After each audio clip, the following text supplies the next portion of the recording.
সুধী শ্রোতৃমণ্ডলী, সাদর বন্দন।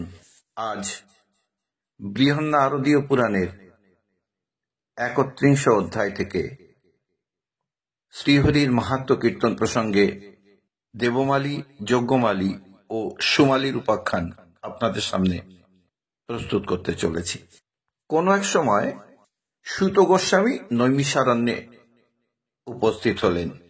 ৬০,০০০ মুনি ঋষি পরিবৃত সভা আনন্দে উচ্ছ্বসিত হয়ে উঠল। সূত গোস্বামীকে পেয়ে তারা সকলে শ্রীহরির মাহাত্ম্য কীর্তনের জন্য অনুরোধ করলেন। সূত গোস্বামী বললেন, হে মুনিগণ, দেবদেব চক্রপাণির মাহাত্ম্য আমি পুনর্বার আপনাদের নিকট কীর্তন করছি। সেই বিবরণ শ্রবণ বা পাঠ করলে সদ্য সমস্ত পাপরাশি বিনষ্ট হয়ে যায়। যারা শান্তচরিত, বিশুদ্ধাত্মা, অনহংকৃত, ইন্দ্রিয় সমুদয় যাদের বশীভূত হয়েছে, তারা জ্ঞানযোগের সাহায্যে জ্ঞানরূপী অব্যয়কে পূজা করেন এবং কর্মযোগীগণ তীর্থস্নান, ব্রত অনুষ্ঠান, দান ও যজ্ঞাদি কর্মযোগ দ্বারা সর্বধাতা অচ্যুতের আরাধনা করে থাকেন। কিন্তু যারা লুব্ধ ও ব্যসন প্রিয়, যাদের কিছুমাত্র জ্ঞান নাই, তারা জগৎপতির মহিমা জানে না, তারা ঘোর পাপী। সেই জন্য সেই নরাধমগণ নরকের কীট হয়ে অজর ও অমরবৎ অনন্তকাল নানা কষ্ট ভোগ করে। বিদ্যুতের মতো চঞ্চল এই মানব জীবনকে নিত্য ভেবে যারা মত্ত হয়, যারা অহংকৃত, তারা সর্বমঙ্গলময় জগন্নাথের যোজনা করে না। তারা কি মূঢ়! তারা জনম মরম ক্লেশ হতে নিষ্কৃতি লাভ করতে পারে না। কিন্তু যারা শান্তচরিত, যারা নিত্য হরি পূজা করেন, তারা আবৃত্তি ক্লেশ হতে মুক্তি লাভ করে থাকেন। কচিত তাদের মধ্যে ২-১ জন ইহজগতে আবার জন্মগ্রহণ করেন। কর্ম, বাক্য ও মনের দ্বারা যিনি পরম ভক্তি সহকারে হরির পূজা করেন, তিনি সর্বলোকের উত্তম স্থানে আসন লাভ করে থাকেন। এই স্থলে একটি পুরাতন বৃত্তান্ত বলছি। তাহা শ্রবণ অথবা পাঠ করলে সমস্ত পাপ বিনষ্ট হয়ে যায়। হে বিপ্রকুল, যজ্ঞমালী ও সুমালীর চরিত অতি পবিত্র। ইহা শ্রবণ করলে অশ্বমেধ ফল লাভ করতে পারা যায়। সুধী ভক্তমণ্ডলী, পর্বটি ভালো লাগলে লাইক ও শেয়ার করতে ভুলবেন না। এরকম পুরাণ কাহিনী শ্রবণ করার ইচ্ছা থাকলে চ্যানেলটি সাবস্ক্রাইব করে অবশ্যই সঙ্গে থাকবেন। আসুন শুরু করা যাক। অতি পুরাকালে রৈবত মন্বন্তরে দেবমালী নামে এক বেদ বেদাঙ্গবিদ ব্রাহ্মণ ছিলেন। তিনি শান্ত স্বভাব ও হরিপূজা পরায়ণ। সর্বভূতে তার সমান দয়া। তিনি স্বীয় পুত্র মিত্র কলত্রের জন্য ধন উপার্জন করতেন, অপন্ন ও রস বিক্রয় করতেন। যার তার কাছে এমনকি চণ্ডালাদি নিকৃষ্ট জাতির নিকট দান গ্রহণ করতেন। তপ জপ আদি ব্রত বিক্রয় করতেন এবং কলত্র ও অপর লোকের জন্য তীর্থস্থলে ভ্রমণ করতেন। হে বিপ্রকুল, এইভাবে কিছুকাল অতীত হলে দেবমালীর ২টি পুত্র জন্ম নিল। তাদের একজনের নাম যজ্ঞমালী, অপর পুত্র সুমালী নামে পরিচিত হল। তারা উভয়েই সমান রূপবান।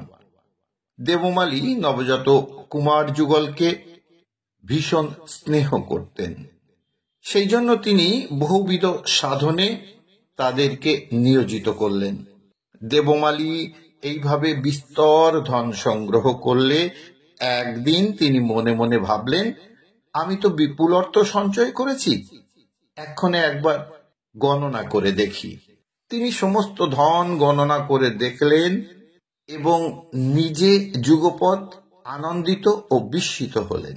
তিনি দেখলেন যে সহস্র কোটি নিষ্ক পরিমাণের কোটি কোটি গুণ অর্থ একত্রিত হয়েছে। তখন তিনি মনে মনে চিন্তা করলেন, অসৎ পাত্রে দান গ্রহণ করে, অপন্ন ও তপ জপ আদি বিক্রয় করে এত বিপুল ধন সঞ্চয় করলাম, কিন্তু কি আশ্চর্য, অদ্যাবধি শান্তি লাভ করতে পারলাম না। আমার দারুণ তৃষ্ণাও মিটল না। এত অর্থ উপার্জন করেছি, তথাপি এখনো ইচ্ছা হচ্ছে যে আরো মেরুতুল্য ধনরাশি অর্জন করি। অহো, লোভই যত অনর্থের মূল। লোভে পতিত হয়েই লোকে নানা কষ্ট ভোগ করে থাকে। যারা লোভী তাদের সমস্ত কামনা সিদ্ধ হলেও আবার আরো কামনা করে।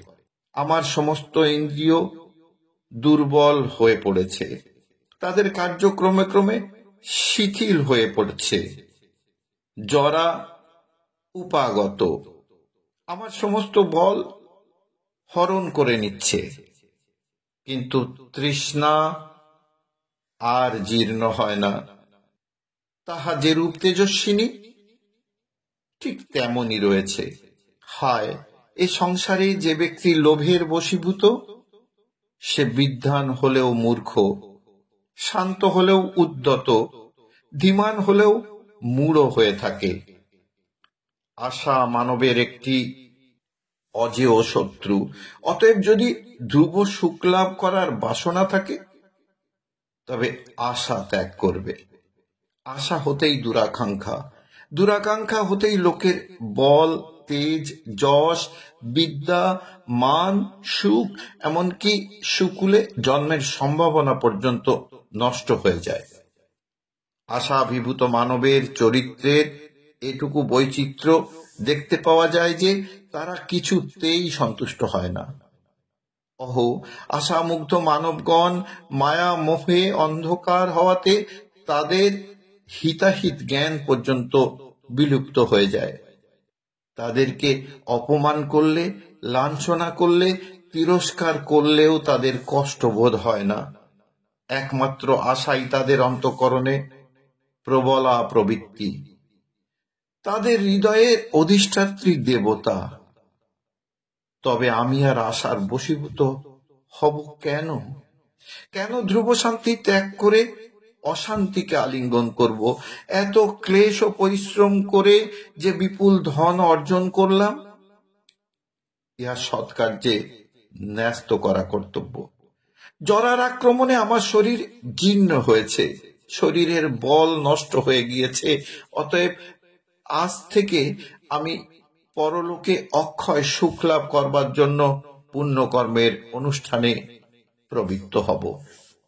মনে মনে এরূপ চিন্তা করে বিপ্রেন্দ্র দেবমালী ধর্মমার্গে ভ্রমণ করতে কৃত সংকল্প হলেন এবং সদ্য স্বীয় সমস্ত ধন 4 ভাগে বিভক্ত করলেন। তন্মধ্যে 2 ভাগ নিজে গ্রহণ করলেন, অবশিষ্ট 2 ভাগ 2টি পুত্রের মধ্যে ভাগ করে দিলেন। অতঃপর তিনি আত্মকৃত পাপরাশি নাশ করার উদ্দেশ্যে তড়াগ, আরাম, দেবমন্দির আদি বহু কীর্তি স্থাপন করলেন এবং গঙ্গা তীরে বাস করে অন্ন আদি দান করতে লাগলেন। হরিভক্ত দেবমালী এরূপ সদনুষ্ঠানে নিজের ধনরাশি ব্যয় করে তপস্যার জন্য এক গভীর অরণ্য মধ্যে প্রবেশ করলেন। সেই মহাবনের মধ্যে একটি তপবন তার নয়ন গোচর হল। তপবনটি অতি রমণীয়, তাহা বিবিধ কুসুমতরু ও ফলবৃক্ষে অলঙ্কৃত।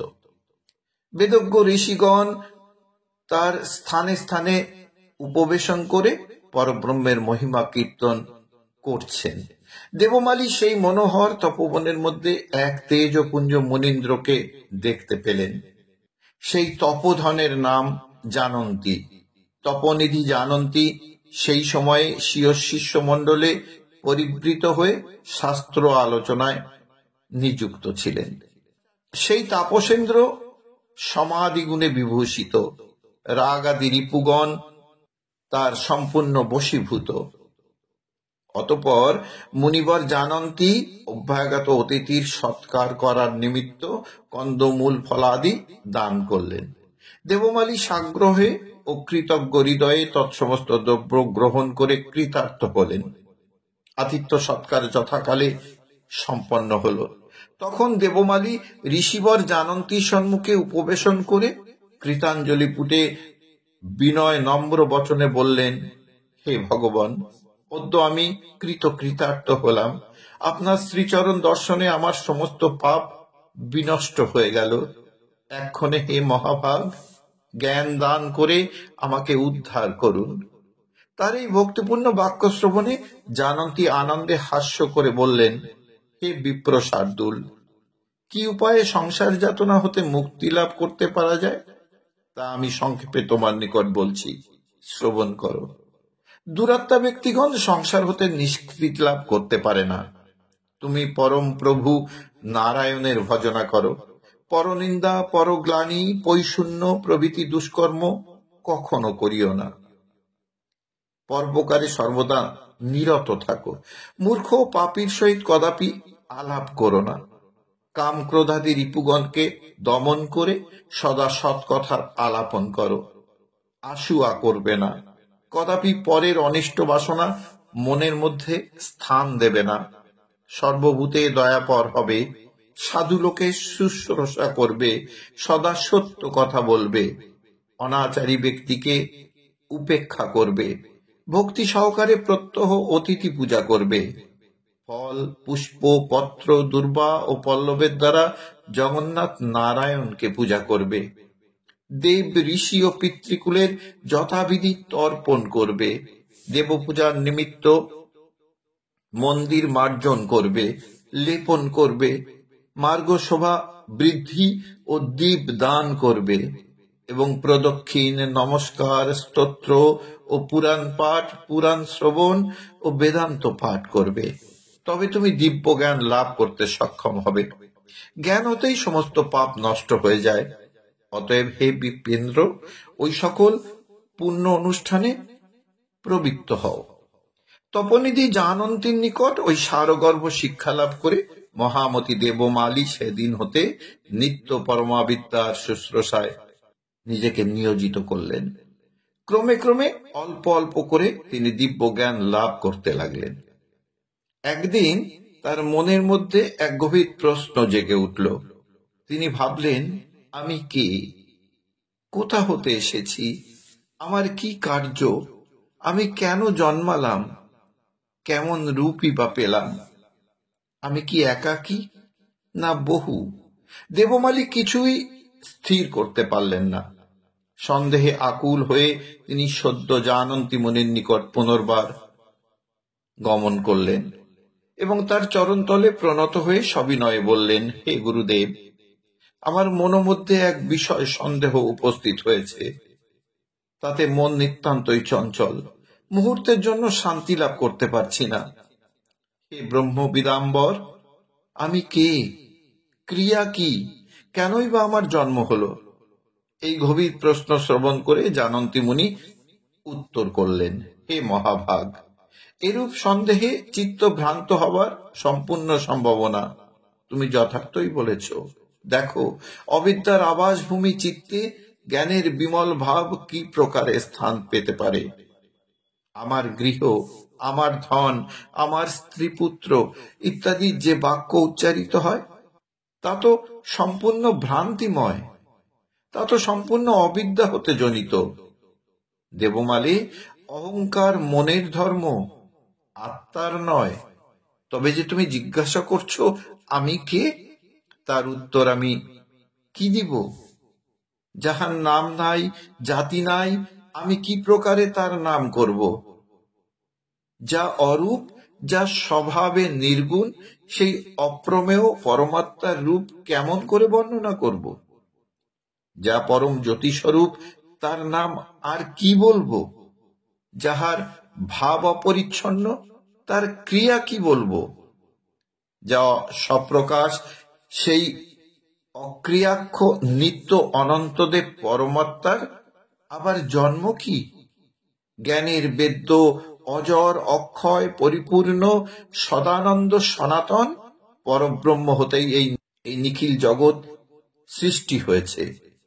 এর তত্ত্বজ্ঞানই একমাত্র মোক্ষের সাধন।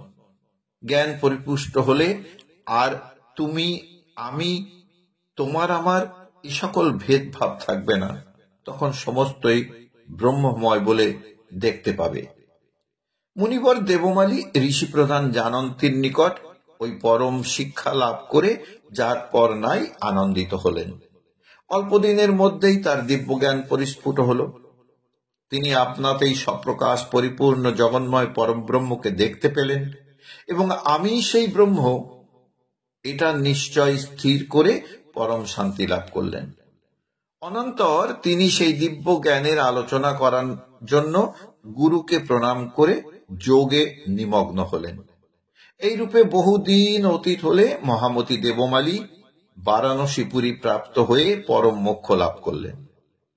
হে বিপ্রেন্দ্রগণ, নিবিষ্ট চিত্তে ভক্তি সহকারে যে ব্যক্তি এই অধ্যায় পাঠ অথবা শ্রবণ করে, সে সকর্ম পাশ হতে বিচ্ছিন্ন হয়ে পরম সুখ লাভ করতে সক্ষম হয়। সুধী ভক্তমণ্ডলী, দেবমালীর উপাখ্যান এখানেই শেষ হলো।